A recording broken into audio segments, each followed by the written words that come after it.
It has been over a week since I last posted a video on my channel, and I am sorry about that because I didn't inform you guys that I was taking February break off of making videos, and I have been making them for 9 months straight, so I hope you guys can understand. But in that week and a half that I took off, there was a lot of big moves and trades in the NFL that I can put into one video. So today I'm going to be giving you guys an NFL weekly news recap.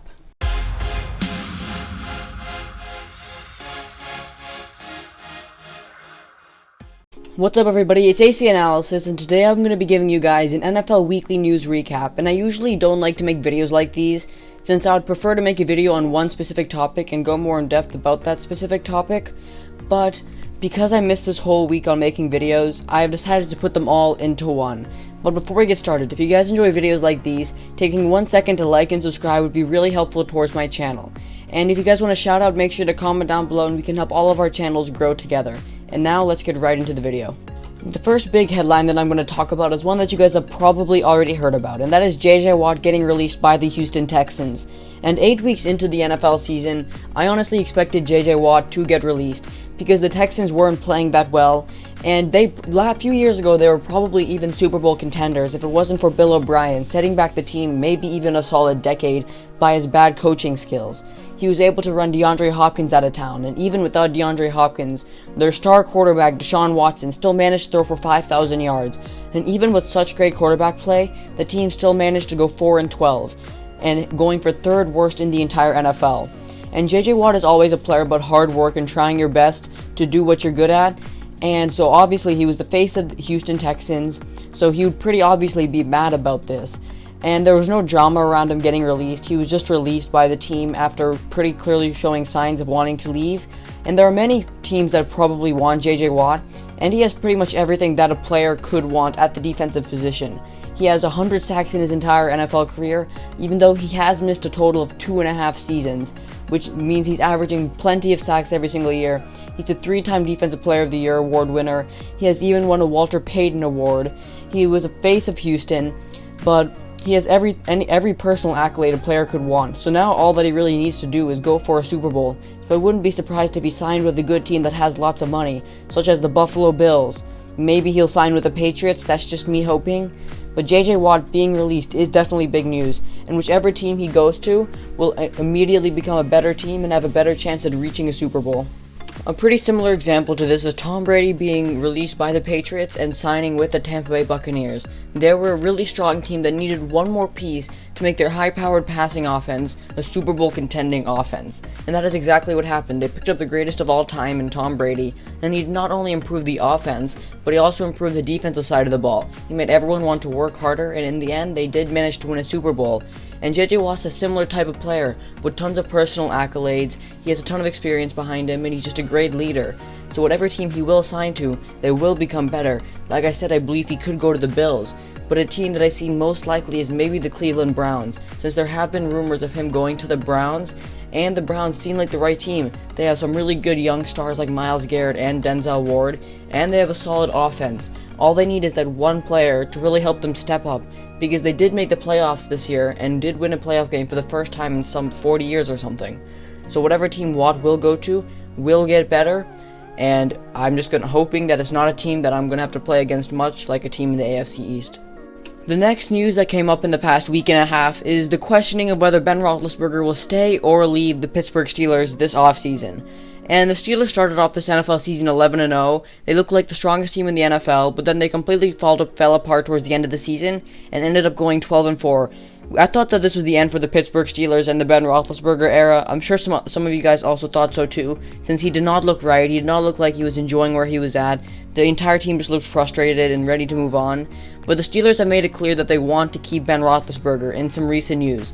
And it's mainly because Roethlisberger is needed on the team. They don't have a quarterback. They don't really have a really good backup plan. Their really only successor to Ben Roethlisberger is Dwayne Haskins, who has not been able to do anything in the NFL after being drafted 15th overall in the 2017 draft. So because of this, they need to keep Roethlisberger, but they're not going to sign him to any big contract. I'm expecting maybe a franchise tag, and then in the draft they're gonna draft a quarterback, and maybe hope that quarterback can become the successor of Big Ben. Right now, the future of the Steelers is quite blank. Don't know what's going to happen, but it seems like they really will keep Ben Roethlisberger. I'm not expecting him to stay for like 3 years, but maybe 1 year at max, since he really doesn't have as much value as a quarterback than most of the other quarterbacks in the NFL. The second of the two roster moves made this week was the trade of Carson Wentz to the Indianapolis Colts. And I knew coming into this offseason that the Colts, whatever quarterback managed to get traded to the Colts or signed with the Colts, will have a very nice time on a team that really all they really need to succeed is a quarterback at this point. Since they have some solid wide receivers, they have a really good rookie running back who really popped off towards the end of the year in Jonathan Taylor, and their defense was the strongest in the NFL towards the end of the season for last year. And they even almost beat the Bills in the divisional round. So the Colts were set up to either draft a quarterback who would be put into a comfortable situation or pick up a quarterback. And Carson Wentz really did seem to be the right move, since he was a quarterback who was struggling with the situation that he was in. He was not able to play well on the Eagles, and he was a far cry from his former MVP self back in 2018. And now he's gone to a situation in which he has a lot of weapons around him, and he can really improve and get back to his former state. So Wentz was traded to the Colts, and in return the Colts gave this year an 85th overall pick, and for the 2022 NFL Draft, a second-round pick that is conditional. And if Wentz plays 75% of his snaps, they also get a first-round pick for 2022. I believe that this is a trade that really does favor the Colts, since they did get a quarterback that can really improve, and in return the Eagles really got nothing for their number 1 overall drafted quarterback that they got only a few years ago. So the Eagles, I feel like, really did miss out on a lot of value they can get, and the Colts managed to get a steal. And I believe, because Phillip Rivers left, that Carson Wentz can go back to his former self and play very well in one of the most quarterback-friendly environments. The final piece of news that came this week is something that probably will not happen, but it's just a trade rumor for Russell Wilson, who many people believe will be released by the Seahawks this offseason. And it mainly started up when he claimed in an interview that he wished he was a little bit more involved in the system and he got to make more choices, and reasonably so. He's an 8-time Pro Bowler and easily a top 4 or 5 quarterback in the NFL, and he hasn't been able to get much help the past few years. He did just receive some new receiving weapons such as DK Metcalf, but he has been sacked over 400 times in the past 9 years, which is some pretty crazy sack numbers. The offensive line has gotten a little bit better recently, but for how good Russell Wilson has been playing, and the fact that he has not been able to reach another Super Bowl, really shows that obviously he would get pretty upset in his situation. By no means is Seattle a bad team with a bad organization. They're still a very great team. There's just some rumors that he isn't happy there, and he's willing to get traded. Do I believe that this will happen, though? No. I believe that Wilson will end up staying with the Seahawks, maybe even for the rest of his career, since he still is pretty young, but only time will tell. Maybe he will get traded in the next few weeks. Thank you guys so much for watching. This has been AC Analysis, talking about all the news that came up in the 2 weeks that I wasn't recording a video. And thank you to all my subscribers and viewers for waiting for me to make another video, and we're back on the grind. And remember, before I end the video, I'm going to quickly remind you that if you guys enjoy videos like these, liking and subscribing would be really helpful towards my channel, and it helps me make more videos. Thank you guys so much for watching once again. See you next time.